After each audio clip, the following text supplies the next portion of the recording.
Alright, I am starting this fresh. Hello. It's me. I'm back. Sorry it took me so long. I really hope this setup sounds better, but I can't make any promises. But I'm back! Yay! And I am starting fresh. So, yeah, let's get right into it. This is Radio Silence by HexLikeAWitch. Summary. Izuku has a shitty day and calls the mental health helpline at Mike's radio show. He just so happens to get Mike himself. Basically, Izuku Hurt Comfort starring Dad Mike and Dad Zawa. Izuku dropped into his bed with a thump, staring at the ceiling listlessly. Everything felt gray and there was nothing he could do about it. Normally, when he felt like this, he would stare at his All Might merch and recite facts about the famous hero. But right now, he couldn't even bear to think about the man. No, you cannot be a hero without a quirk. It's too dangerous, and you would be a liability. Perhaps try and become a police officer or a doctor instead. Be realistic. Izuku felt as though Kachan had sent a quirk-boosted punch to his throat. The air rushed out of him, and he felt like throwing up. He couldn't breathe, and the words felt like sandpaper on his tongue. Distantly, he knew he responded politely, ignoring the fire and pain and despair and grief raging through his body. He stumbled home, not processing the explosions and screams and smoke coming from the nearest shopping plaza. He fumbled with the key, cursing as he struggled to get into the house before the tears inevitably started falling. Except they hadn't. He hadn't cried, but had instead been overtaken with a sort of numb cold. So here he was, lying on his bed, not doing anything productive. His mother had always taught him to be proactive and not waste time, so to be lethargic left a sour taste in his mouth. He sighed after a while and sat up. He set up an account on an online selling website and photographed all of his All Might merch that could be sold. He posted everything under auctions because he knew the prices could get insane when people fought over rare merch and collectibles, especially when it was All Might merch. He still felt gray. Unbidden, a memory arose from his mind. He had been no more than 5 or 6, and the day's beating had been particularly vicious. He had turned on the radio in the living room to distract himself while he treated the burn wounds, and it started playing Present Mike. Hello, listeners, and welcome back to Put Your Hands Up Radio. Now, before we start the segment, I have an announcement to make. Izuku winced as he dabbed at a particularly painful spot. We here at Put Your Hands Up Radio are launching a new call line for people that are suffering silently. Call this number, or look for the number on our website. The calls are completely anonymous, and we're here to listen and help you through whatever it is you're experiencing. The memory cut off there, and Izuku wondered if the line was still running. Not that he needed it. He wasn't suffering at all. Kachan's advance from earlier that day swirled in his mind, and the ever-present urge to end himself, the urge to make everything stop, reared its head. Against his will, his mind traveled out of the apartment and up the many flights of stairs leading to the roof. The urge grew. Okay, maybe he should see if that line was still active. Hisashi sat down at the desk, slipping on the headset. He was on floor 3 of his agency building, the one dedicated to their sport line. He truly loved being on call for it, and he missed doing it more regularly. A blinking green light lit up, and he pressed the button to accept the call. Hello?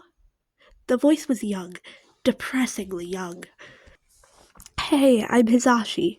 He, him pronouns. Are you comfortable sharing a name and pronouns I can use for you? He kept his voice soft and warm, keeping the present Mike act tucked away for hero work. I'm Izuku. Him, please. The boy's voice was small and nervous, which made sense if he was calling here, Hisashi supposed. Well, it's nice to talk to you, Izuku. What's going on for you that made you call us up? I don't know. Well, I suppose that could have been an impact, Izuku muttered, taking a shuddering breath. My childhood best friend told me to kill myself today, and All Might said I couldn't be a hero because I don't have a quirk, and I guess the whole world hates me and most people abuse me too. Also, I'm suicidal, and a really tall roof is looking really fucking good right about now. Hisashi's voice dropped all its sheer. Wow, that sounds really horrible, Izuku. Is there someone that could support you through all that? Izuku stares at his now blank wall, realization hitting him like a truck. No one but myself. Where were these kids' parents? Clearly, they weren't very good ones, if they even existed at all. Okay, well, I'm glad you called us. I can support you right now. Now, I need you to answer me as honestly as possible here. Do you think you are in danger right now? Izuku wobbled from where he was clinging to the fire escape, halfway to the roof. I don't feel like saying yes, but the answer should probably be a yes. Hisashi sucked in a breath. Okay, Izuku, can you give me your location? Izuku's alarm bells started ringing immediately. What? Why? I'd like to come talk to you in person, if that's okay with you, Izuku.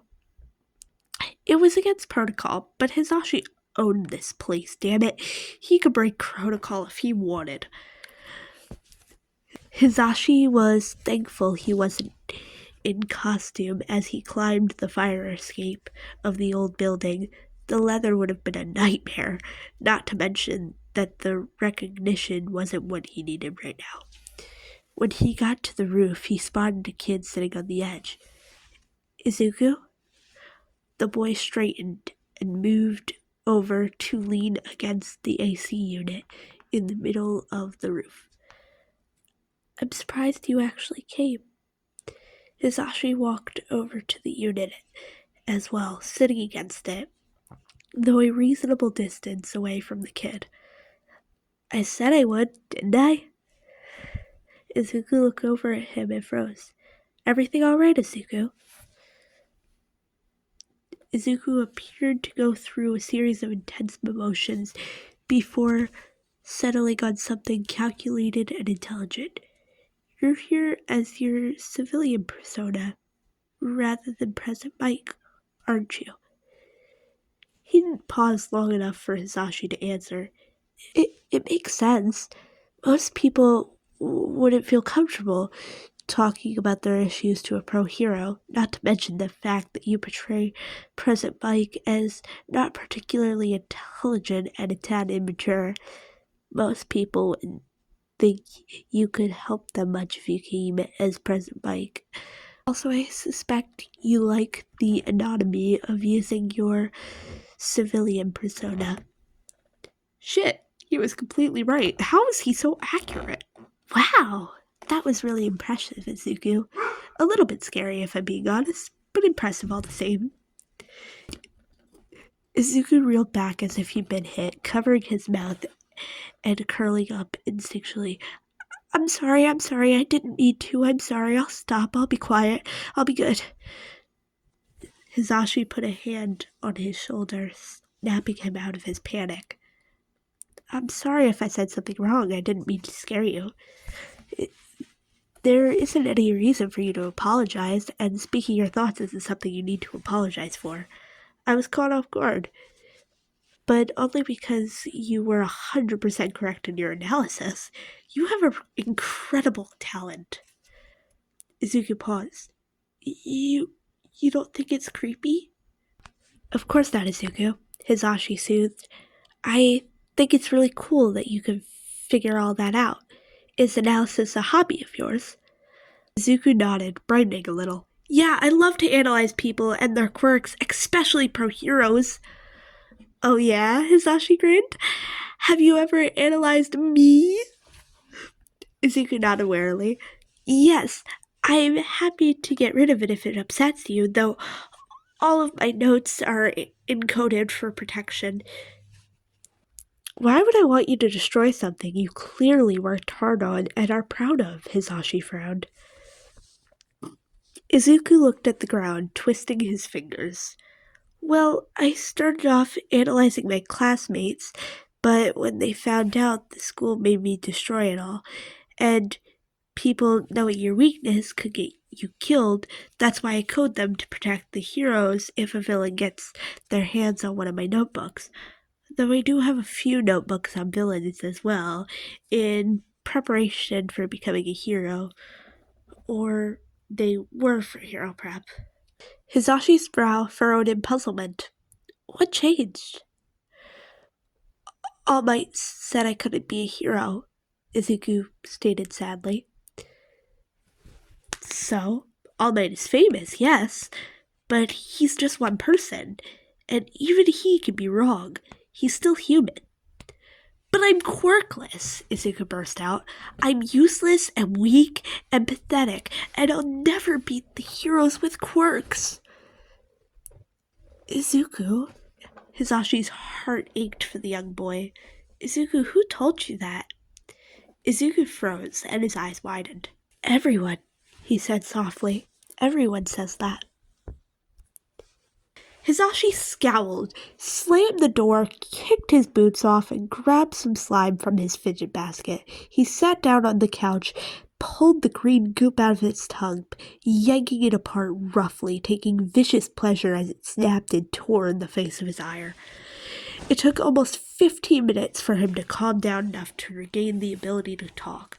I'm going to kill her. Shoto looked over from where they had been grading papers at the kitchen island. It was close enough that Hisashi could interact if he wished, but not so close that he felt forced to. Do you need silence, sympathy, support, or advice? They asked. It was the question they asked when the other was struggling with something, and it made communication so much easier to just ask what was needed. I don't know, Hisashi groaned. I think I want to talk about it, but what I really want to do is fix it. Shh. Shota joined their husband on the couch, and he immediately curled into their side, playing with their hair. What happened, Zachi? So, I answered a call on the mental health line at the station, and it was a kid. A middle schooler called in because he was being abused severely by pretty much everyone in his school. His mom's neglectful too. A tear freed itself from his eye and carved a path down his cheek. Fuck, Sho. He hasn't been able to rely on anyone but himself since he was 6. Shota didn't say anything, just squeezed tighter. I broke protocol to see him in person. His ex-best friend told him to kill himself, and then All Might said he couldn't be a hero. You can't expect me to ignore that, Sho. Shota stiffened. Why the fuck would All Might say that to a child or anyone? Because, Hisashi sighed, rage turning into grief. Because he's quirkless. Shota deflated, nodding sadly. While both they and Zashi had been abused and neglected for having villainous quirks, they knew full well that being quirkless was many, many times worse. Hisashi? Yasho? They hesitated. We're both pro-heroes, and we both have emergency foster licenses. Hisashi sat up. He couldn't put it into words, but there was hope blooming in his chest. We've discussed adopting before, and it'll take a while to actually adopt, but we can emergency foster while we get the paperwork shit sorted. Hisashi's hands started to flap in excitement, and Shota smiled too, weathering the accidental hits easily. Thank you. It's okay, Hisashi, but we need to wait to check if he's okay with it, and then get evidence of the neglect. Hisashi's excited smile stretched into a Cheshire grin. Oh, he has receipts. Their fridge is consistently empty. His mother will shout at him if he asks for something, and he regularly has extensive and obvious burns and injuries on his person that she blatantly ignores. Photo and video evidence. She also never cares if he skips school, to the point that school doesn't even bother contacting her anymore. But I agree that we should check if he's okay with being adopted. Shota nodded, a proud smile on their face. Well, we can do that tomorrow, and we can call him now, Hisashi cut in. He has insomnia and will most definitely be awake. That way we can collate his evidence, and we can talk to Suguuchi. We can meet them at the station tomorrow, and do paperwork and interviews and shit. Shota chuckled. Well, I guess that would be pretty efficient. Hisashi immediately whipped out his phone, dialing the green-haired boy. Hello? Hey, Izuku, it's Hisashi. Oh, hi, Hisashi. Is everything okay? Hisashi smiled. Yeah, everything's okay. Just had a question. Are you okay if I put you on speaker? It's just me and my spouse. Sure. Izuku was unsure, but he trusted Hisashi, even though he known the man for less than 12 hours. Hisashi clicked the speaker icon and elbowed Shota lightly. Fine. The unfamiliar baritone voice made Izuku jump slightly. I'm Shota. They, them. I'm Hisashi's spouse. It's nice to meet you, Shota-san. Just Shota, please. Oh, sure. Hisashi was bouncing up and down restlessly, so Shota gestured to the basket of fidget toys on the table. He grabbed a different slime, a sparkly purple one, and started fidgeting with it. Shota held the phone for a moment, trying to figure out how to word the offer. Izuku, Hisashi has shared some of your situation with me. Izuku flinched, but kept silent. He felt somewhat betrayed, but also trusted Hisashi to make good decisions. It was selfish to expect him to keep everything a secret. We both agree that your current situation isn't okay. They continued. Due to our work, we both have emergency foster licenses. Wait, what? We were wondering if you would be okay with us fostering you. Hisashi said you have evidence of your mother's neglect, which would be immensely helpful in getting you out of her custody permanently. Izuku wiped away the tears that were already falling. Do you really mean that? You'd foster me? Of course, kid. Hisashi likes you, and I trust his judgment. The tears came faster, and Izuku blew his nose loudly a few times, scrubbing at his face with his sleeve. I'd really like that, but what will happen if she loses custody? Where will I go? Hisashi and Shota had a silent conversation, and Hisashi softened. Well, if everything works out, and you settle in with us, we'd like to adopt you, as long as the cats like you, that is. Everyone knows they rule the household. Izuku lets out a watery laugh. You have cats? Yep, 3 of them. Hisashi held his spouse's wrist, dragging them into the precinct. Hi, we're here to see Detective Suguuchi. The receptionist glanced over their hero IDs and directed them to an interrogation room. Without a word, Hisashi released his spouse, practically skipping into the room. He pushed the door open immediately and bounded in. Izuku! Izuku spun around, grinning and waved enthusiastically. Hi, Hisashi! How are you? While they were distracted, Shota slipped into the room to stand next to Suguchi. How much of a handful is he?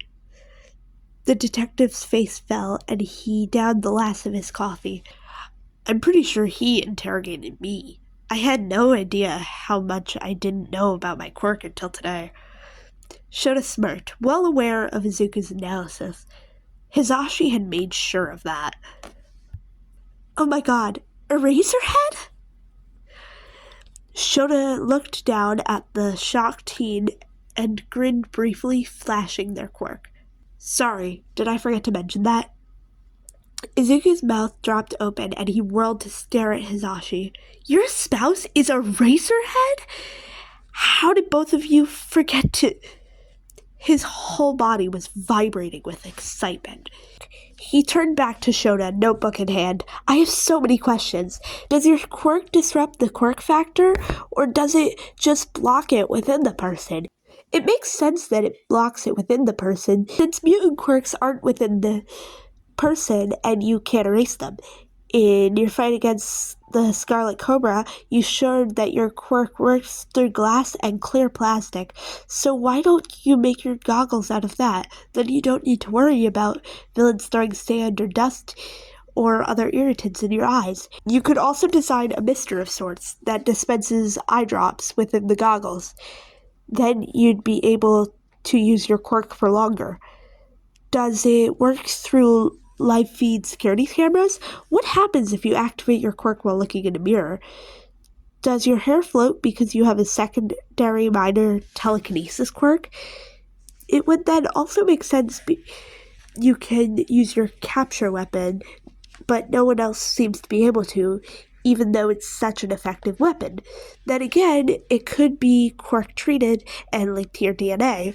The asteroid hero Aster was well known for having quirk-treated knives that she could summon to her person, even though her quirk was completely different. Shota blinked at the word vomit, and Hisashi stifled a smirk. Suguchi awkwardly cleared his throat. Well, those seem to be very interesting questions, but could you write them down somehow and ask? Well, those seem to be very interesting questions, but if you could write them down somehow and ask them later, that would be good. Izuku nodded, and the detective continued. Excellent. Well, I have the evidence you gave me to look over, and all the questions have been signed and answered. Now we just need Aizawa and Yamada to sign some paperwork, and we need to inform your mother. Once all the forms had been signed, Izuku pulled out his cell phone and dialed his mother, putting it on speaker right as she answered. Hi, Inko. This is your son Izuku. Since I know you don't have my cell saved to your contacts, just letting you know that I'm going into emergency foster care due to your neglect. And there's going to be a court case against you. The paperwork is all signed. There's nothing you can do. I'm coming to collect my stuff later today, and I'll leave my key in the kitchen when I leave. I hope I never see you again. He set the phone on the table and signaled the three adults to be quiet. A few seconds later, Inko started screaming and ranting about how ungrateful he was, and that it was so hard for her to have a quirkless child, and that it was all his fault his father left, and 100 other horrible things. This went on for almost an hour, but Izuku hung up as soon as she mentioned the Bakugos. Well, I'm sure that recording is going to be helpful for the case, huh? Suguchi went to say that it hadn't been recorded, but Izuku pulled a voice recorder out of his back pocket and threw it to the detective. Izuku grinned, then turned to Shota. I'm a little mad that you didn't tell me who you were, but you can make it up to me by answering my questions. He paused thoughtfully. And I want ice cream. Hisashi laughed and wrapped an arm around his shoulders. Sure thing, we can get that ice cream, kiddos. And those goggles you were talking about sounded pretty cool. Shota and Suguuchi shared a commiserating glance, and then Shota followed the two out of the precinct. Izuku stood with his two foster parents at their front door. He was fidgeting anxiously with a magnetic orbit spinner. Shota opened the door after a moment, and Izuku was ushered inside. Immediately, he noticed 3 baskets by the door. 2 of them were full of STEM toys and labeled Hisashi and Shota, respectively, and the third was empty and labeled Izuku. Hisashi saw him looking and smiled. We use both those baskets for fidget toys, but you can use yours for whatever you want. I know Shota has some hair ties in theirs. Izuku laughed a little and dropped the orbit spinner into his basket. Almost exactly as he did that, a cat poked its head around the corner. She trotted up to Izuku, sniffing him cautiously. Hisashi scooped up the calico, scratching under her chin. Izuku, this is Noodles. She was found in a noodle box and adopted. The other 2 cats came around the corner, one pure black and the other pure white. Shota knelt down, the white one immediately jumping into their scarf. The black one is Keith, the white one is Cloudy.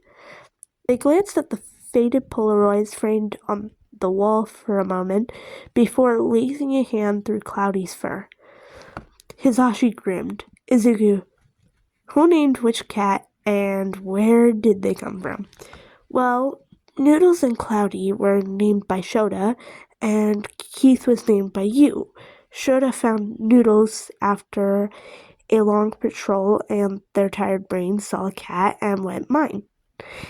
Hisashi giggled. Entirely correcto. Izuku smiled in return. Cool. Keith is definitely the youngest, I think, since Shota adopted the other 2. They like them more. You got jealous, so you adopted Keith while Shota was undercover or something, and Keith likes you a lot more. Hisashi abruptly stopped giggling, and Shota smirked at him. Hisashi stuck out his tongue. Izuku bit his lip. I have an idea about Cloudy, but it's... Hisashi nodded encouragingly, and Shota shrugged. I don't think you could really hurt us, kid, and we asked. Izuku sighed, staring intentionally at the wall. Shota, you adopted Cloudy when you were in your 1st or 2nd year of high school, after you lost a close friend to a villain attack. The 2 adults froze, but Izuku plowed on, words tumbling out. I came across a news article about a UA student dying in a villain attack, and the dates matched up. Also, Shota, you looked at the Polaroid of you and Hisashi and someone I don't recognize. You 3 appear to be twins, and they have a cloud quirk, so I'm guessing that that's the person you lost. The 2 adults were silent for a solid few minutes before Shota breathed, Holy shit, I didn't expect him to be that good. That broke the ice, and Hisashi cackled, while Izuku covered his face as it turned bright red. Come on, listener, let's get all your bags inside so you can unpack. And then how does takeout sound? I have the energy to cook today. Izuku perked up. I can cook. Shota waved a hand. No, you don't have to worry about that. It's our job to look after you. Izuku frowned a little. But Shota, I like cooking. It was one of the few things my mother taught me as a kid. Even though she did it so that she didn't have to worry about feeding me, I treasure those memories, and I find it relaxing regardless. Though bread making is honestly better for stress relief. Hisashi's eyes light up. You like to cook? That means we can cook together! It's infinitely more fun with 2 people, but Shota can and has burned water, so they're banned from the kitchen. Izuku giggled, and both adults felt something warm and protective surge inside of them. This child was theirs, and they would protect him and his precious little giggles. Shota? Yeah, kiddo? Do you think I can be a hero? even though I'm quirkless, should have pulled the young teen into a hug. Of course you can be a hero, Izuku. Of course you can. Alright guys, I really hope you enjoyed this fic because I really did. Special thank you to HexLikeAWitch for giving me permission to read this fic. You should definitely go give kudos to the original fic. It will be in the description. And I really hope you enjoyed, and I will see you guys next time. Thank you. Make sure to drink your water. Bye, lovelies!